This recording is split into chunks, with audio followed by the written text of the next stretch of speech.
In Venezuela, the National Assembly approved the first discussion of the bill against fascism, neo-fascism, and similar expressions.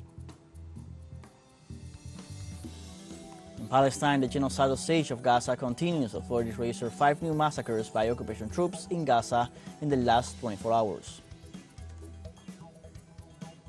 And in China, the death toll after a powerful earthquake in the Taiwan region rose to 9. Authorities report over 820 injured.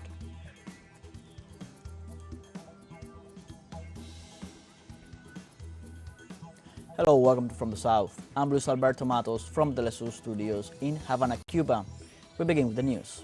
In Venezuela's National Assembly passed in the first instance the draft bill titled Law Against Fascism, Neo-Fascism, and Similar Expressions. Our correspondent in Caracas, Gladys Quesada, has the details.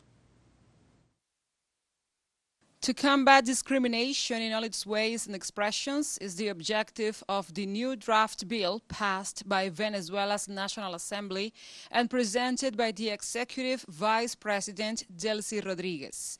Under the title Law Against Fascism, Neo-Fascism, and Similar Expressions, with 4 chapters and 30 articles, it condemns discrimination and violence based in gender, origin, race, or political affiliation, even in social media.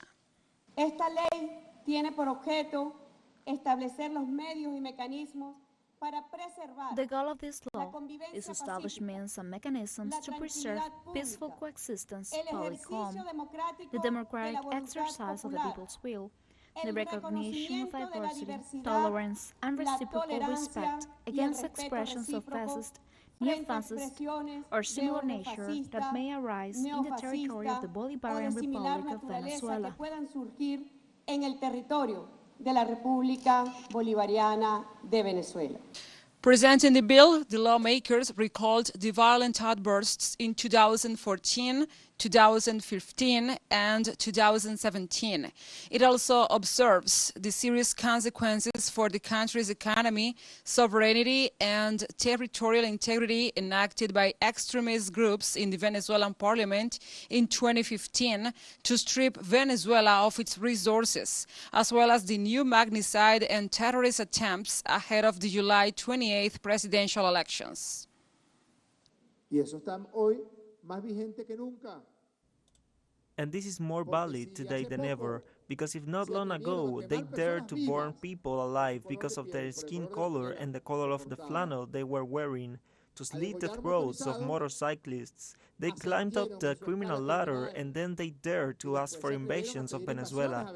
They climbed up the criminal ladder and still today they dare to ask for more sanctions for Venezuela. Todavía hoy a pedir más sanciones para Venezuela. Que haya un debate nacional, que se discuta, que recibamos los aportes. That there be a national debate to be discussed, that we receive the contributions, that it be enriched, and that the most severe penalties that we can apply be applied to those who practice or have in this ideology.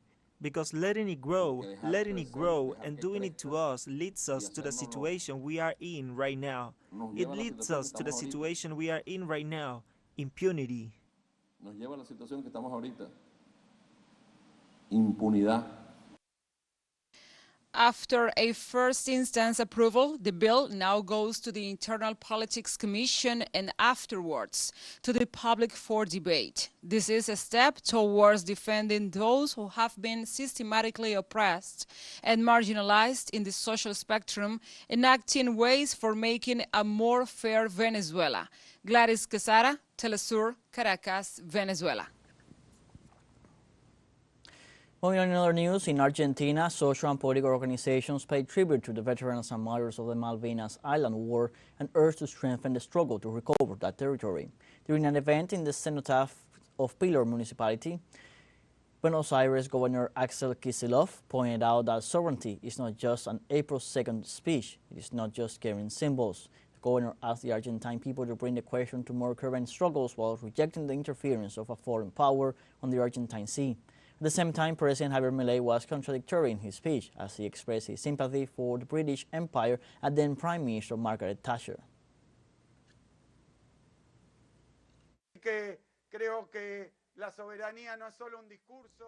I believe that sovereignty is not just a speech on April 2nd. It is not sovereignty.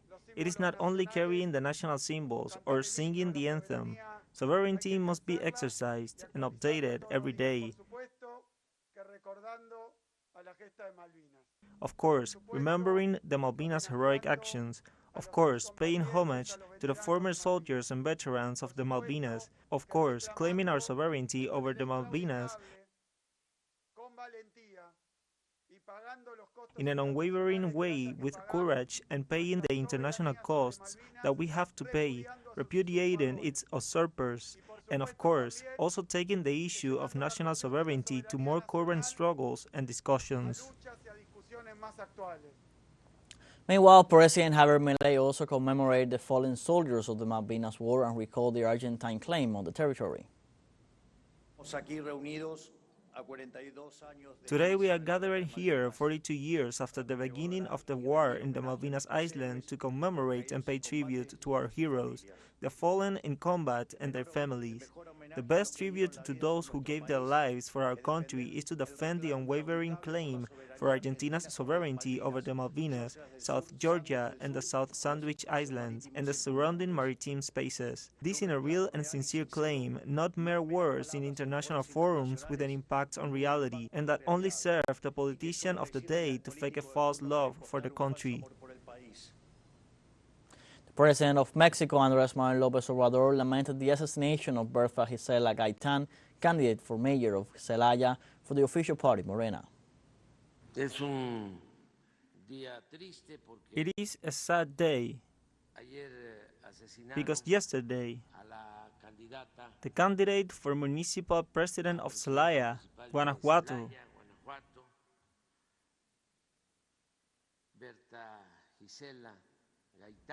Bertha Gisela Gaitán, was murdered, and these events are very regrettable because there are people who are fighting to assert democracy.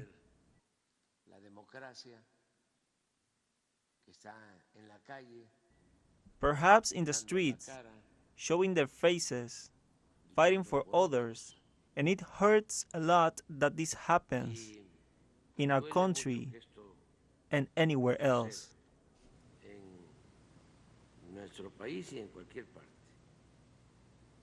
The tragedy was confirmed by Alma Alcaraz, candidate for the governorship of Guanajuato, who explained that Gaitán had been shot by armed subjects who fled after the murder. Videos were disseminated through social media where the candidate can be seen walking the streets of the community moments before her assassination. The candidate, Alma Alcaraz, temporarily suspended her campaign for the June election, stating that they are in a state that has failed the people.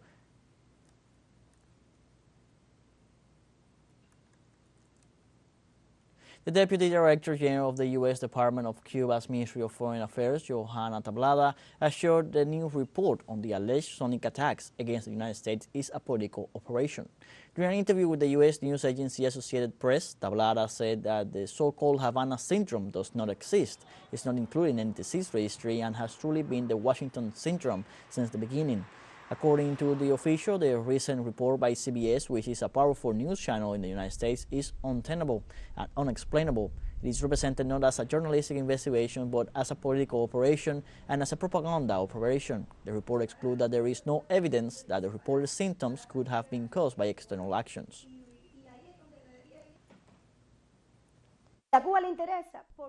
And Cuba is interested because the interview tries to present Cuba once again as a threat to the U.S. national security. Even if Cuba is not suggested as the alleged main perpetrator, the Cuban government is presented as the place that lends itself to foreign powers and countries to carry out acts against the United States. In this context, Cuban neuroscientist Michel Valdez-Sosa assured that the alleged journalistic investigation lacks from serious elements regarding the so-called Havana Syndrome. I think that this alleged journalistic investigation does not provide serious elements. especially that there is a new illness caused by a weapon with a mysterious energy, and also that the diplomats who were in Cuba were also attacked. Let's take now a short break, but remember you can join us on TikTok at TeleSUR English, where you will find news in different formats, news updates, and much more. Other stories coming up, stay with us.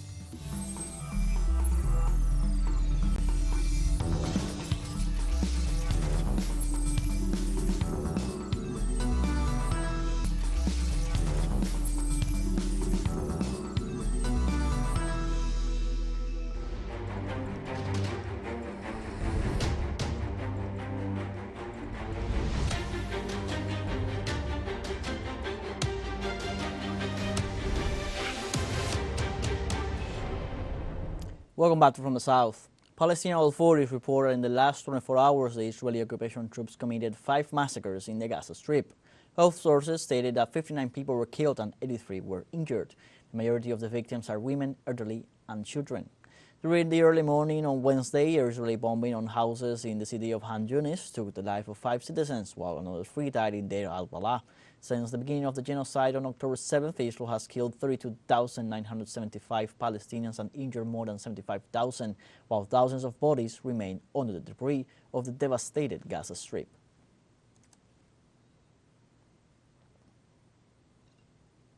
The international community condemns the Israeli attack that killed 7 foreign aid workers delivering food in Deir al-Balah in the Gaza Strip. Palestinian authorities indicate that the attack took place as the volunteers were moving in a presumably secure area in 2 armored vehicles. Meanwhile, the United Nations highlighted that the killing of the workers was an inevitable outcome of the Israeli siege of the Gaza Strip. In this context, the United Kingdom government is also demanding protection for the humanitarian workers as well as an explanation from Israel.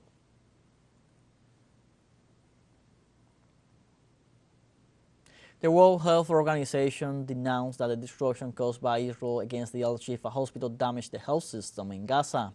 The WHO stated that the Israeli siege against the health center has led to the closure of what it considered to be the heart of medical care in the Gaza Strip. The organization detailed that after more than 2 weeks of the Israeli attack against the health center, the directors of the hospital assured that Al-Shifa could not provide any type of medical services. The WHO also denounced that since the escalation of the Israeli offensive against Gaza on October 7th, hundreds of health workers have died while carrying out their job.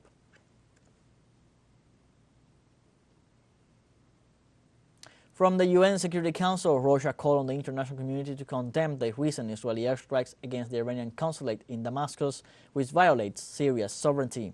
Russian ambassador to the UN, Vasily Nevencia, insisted that all members of the international community should give an objective legal assessment of Israel's aggression in Syria. Israel ignored not only the provisions of the Charter of the United Nations and the relevant resolutions of the Security Council and the General Assembly, but also the fundamental principles of the Vienna Convention on Diplomatic and Consular Relations. Likewise, the ambassador assured that attacks on diplomatic institutions are unacceptable and, if not condemned, airstrikes can reach the diplomatic mission of any state next time.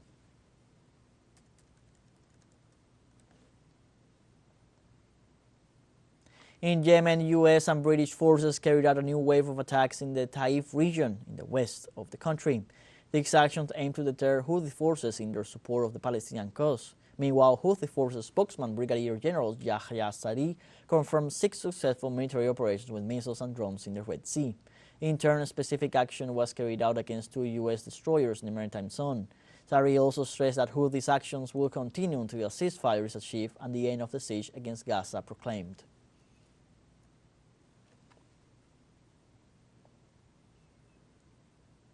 We have a fun short break coming up, but before we invite you to join our WhatsApp community for our English-speaking audience. You can scan the QR code on screen to join directly and share the link to reach more people. Constant news coverage of Latin America and the Caribbean as well as the rest of the world. Stay connected and informed with TeleSUR. Fun short break, don't go away.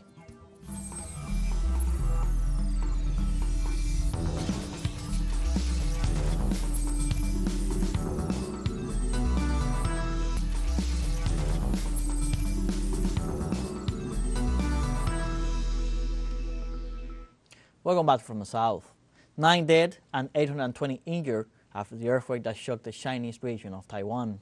According to different estimates, the magnitude was between 7.2 and 7.5, and it was the strongest earthquake that has attacked the island in at least 25 years. The China Seismic Network Center reported that the earthquake mainly affected the location from Hualien at 7:50 a.m. local time on Wednesday. Images spread on social media showed that the earthquake flowed down several buildings, and local media claimed that up to 77 people were trapped under the buildings. The earthquake also caused an alert tsunami for southern Japan and the Philippines, which was later raised.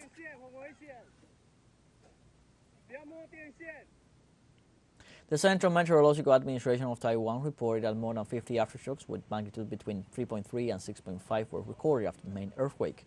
In this context, local media reported that more than 87,000 homes were left without electrical supply due to the impact of the quake. In turn, the earthquake caused the collapse of several sections of road and the blockage of the Suhua Highway, as well as the cancellation of trains to Hualien. Local seismologists warn of possible new earthquakes of magnitudes between 6.5 and 7 in the next 3 or 4 days.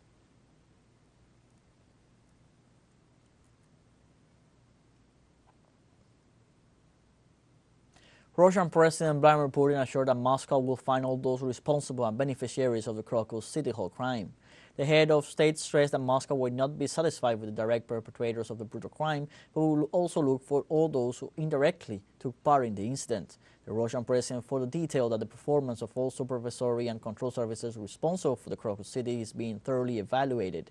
Meanwhile, the Russian Investigative Committee confirmed the arrest of a suspect involved in financing the attack, as well as the collection of evidence proving a Ukrainian connection to the perpetrators.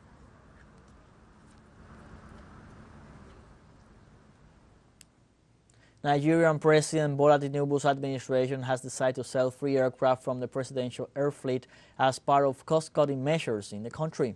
The nation, citing an unnamed government source, notes that the president ordered to reduce the fleet, comprising 6 aircraft and 4 helicopters, due to concerns over rising maintenance costs. Africa's most populous country has been plagued by food insecurity and economic hardship since mid-2023, following the removal of fuel subsidies and a sweeping reform of the national currency exchange rate by Tinubu, who took office last May. In July, the president declared a state of emergency as a result of food shortages and rising prices.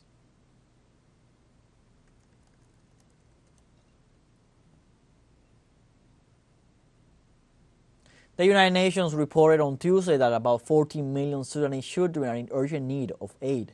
The United Nations Fund for Children, UNICEF, in Sudan, warned that the crisis of child displacement in the country could become a generational catastrophe. Over 3 million children have been forced to flee their homes since the armed conflict began in that nation. According to official sources, more than 7 million children do not have access to safe drinking water, while another 3 million minors suffer from acute malnutrition.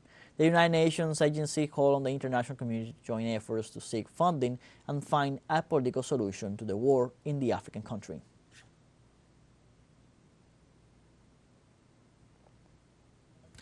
Like this, we have come to the end of this news brief. You can find these and many other stories on our website at telesurenglish.net. You can also join us on social media, Facebook, X, Instagram, Telegram, and TikTok.